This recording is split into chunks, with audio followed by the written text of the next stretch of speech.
दोस्तों, मेरा नाम सुनीता है। मैं 10वीं क्लास में पढ़ती थी। तभी कोचिंग में पढ़ने वाले एक लड़के से मुझे प्यार हो गया, जिसका नाम मोहन था। वो देखने में बहुत ही हैंडसम था और साथ ही बहुत पैसे वाला भी था, लेकिन मेरी सादगी पे वो फिदा था। मैं हमेशा सिंपल तरीके से रहती थी। मेरी सादगी उसे पसंद थी, इसलिए वह भी मुझसे प्यार करने लगा। मुझे उसकी मीठी मीठी बातों पे इतना भरोसा हो गया कि मैं अपना घर परिवार तक छोड़ने के लिए उसके साथ तैयार हो गए, क्योंकि दोस्तों वो एक ऊंची जात का था और मैं नीचे जात की थी। इसलिए हमारे परिवार वाले हमारे दोनों के प्यार को मंजूर नहीं करना चाहते थे, और जब हमें परिवार वाले मना करने लगे हमारे रिश्ते के लिए, तो उसने मुझसे कहा, मैं तुम्हें लेकर कहीं दूर शहर चला जाऊंगा और वहीं तुम्हारे साथ रहूंगा, लेकिन मैं किसी और से शादी कभी नहीं करूंगा। अगर तुम मुझसे शादी नहीं करोगी तो मैं अपना घर बार सब कुछ छोड़कर चला जाऊंगा। उसकी ऐसी मीठी मीठी प्यार भरी बातें सुनकर मैं उसके ऊपर और फिदा हो गई। मुझे कभी सपने में भी ऐसा नहीं लगा था कि इतना प्यार करने वाला लड़का कभी किसी मतलब से मुझे प्यार करता होगा। हाँ दोस्तों, इस प्यार के पीछे बहुत बड़ा इसका मतलब था, और मेरे से उसने अपना मतलब इस कदर पूरा किया है कि मैं कहीं मुंह दिखाने के काबिल नहीं रही। उसकी बातों में आकर उसके साथ घर छोड़कर भागने के लिए तैयार भी हो गई। मैं घर में एक बार फिर से बातें की मम्मी से और उनसे कहा कि उसके माँ बाप तो मुझे रखने के लिए तैयार हैं, फिर आप मेरी शादी उससे क्यों नहीं करना चाहते? कम से कम एक बार उनके माँ बाप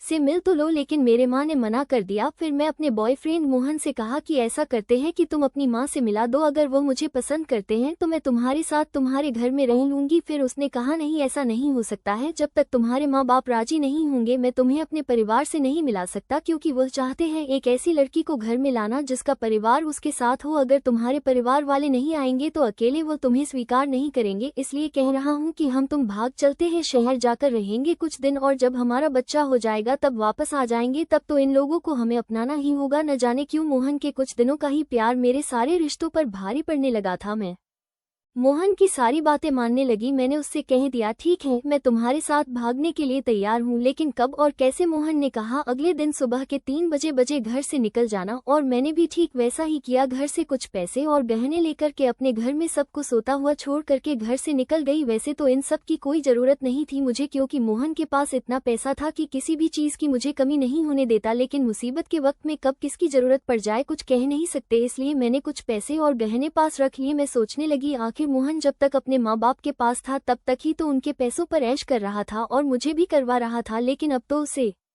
खुद कमान होगा, खुद से मेरा और अपना पेट भरना होगा, तो उसमें मुझे भी तो कुछ उसकी सहायता करनी चाहिए ना। शहर में जाने के बाद तुरंत तो काम मिलेगा नहीं, तो बाकी के दिन कैसे गुजरेंगे? इसलिए मैंने कुछ पैसे और गहने अपने पास रख लिया, और मोहन ने जैसा कहा था मुझे बस स्टैंड पर रुकने के लिए, वहां जाकर मैं खड़ी हो गई। मोहन ने कहा था अपना मोबाइल लेकर मत आना, तो मैं बिना मोबाइल के चली गई। थोड़ी देर बाद मोहन भी वहां आया एक बैग लेकर के, और मुझसे कहने लगा, यहाँ से जब तक बस नहीं चल रही है हमें पैदल चलना होगा कुछ दूर, अगले स्टॉप पर जाकर हम रुकेंगे, क्योंकि घर में किसी को पता चल गया तो लोग यहाँ आसपास में हमें ढूंढने आ जाएंगे। मैं मोहन की बात मान ली और हम लोग पक्की सड़क से होते हुए अगले स्टॉप की तरफ चलने लगे। मुझे थोड़ा डर भी लग रहा था, रात का समय था इसलिए, लेकिन हमारे पास कोई चारा नहीं था। दिन के समय हम भाग नहीं सकते थे, इसलिए रात को ही निकलना पड़ा। मैं मोहन को बोली कि मुझे डर लग रहा है, तो मोहन ने कहा, डर किस बात का लग रहा है, मैं तुम्हारे साथ हूँ तो फिर डरने की क्या बात है? मोहन की यह प्यारी बातें सुनकर मुझे बहुत सुकून मिलता है। ऐसे ही हम दोनों बातें करते करते अगले बस स्टॉप पर पहुंचे, जहाँ से बहुत सारी बसें गुजराती थी, क्योंकि वो चौराहा था। मोहन ने कहा, यहीं बैठो, कुछ देर इंतजार करो, कोई बस आएगी शहर की तरफ जाने के लिए तो उसमें चल देंगे। कुछ देर बाद वहां एक बस आई, जिसमें बैठकर हम लोग गांव से पहले निकले। उसके बाद हमने ट्रेन पकड़ी और ट्रेन